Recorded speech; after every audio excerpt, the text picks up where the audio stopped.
أهلا بكم في قناتنا قناة ترند النجوم لأخبار الفن والفنانين. قبل بداية متابعة الفيديو لا تنسى الاشتراك وتفعيل زر الجرس ليصل لكم كل ما هو جديد من قناتنا.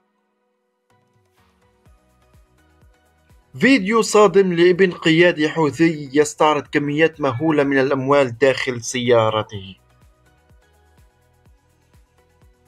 انتشر مقطع فيديو وصف بأنه مستفز، قيل أنه يظهر ابن أحد قيادات جماعة أنصار الله الحوثية اليمنية وهو يستعرض الأموال بشوارع صنعاء في وقت تواجه فيه الجماعة اتهاما بإفقار اليمن.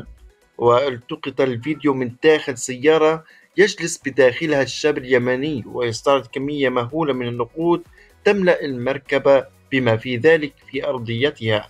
ونشر مقطع الفيديو راشد معروف، وهو ناشط سياسي وكاتب صحفي ومصور حربي ميداني بجبهات الجيش الوطني اليمني.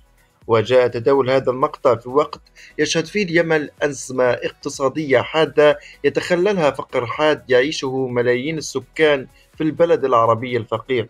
وكانت الحكومة اليمنية قد أكدت في وقت سابق ارتفاع نسبة الفقر في البلاد إلى 80%، مع انكماش الاقتصاد بنسبة 50% في ظل الصراع الذي يشهده اليمن منذ 9 سنوات.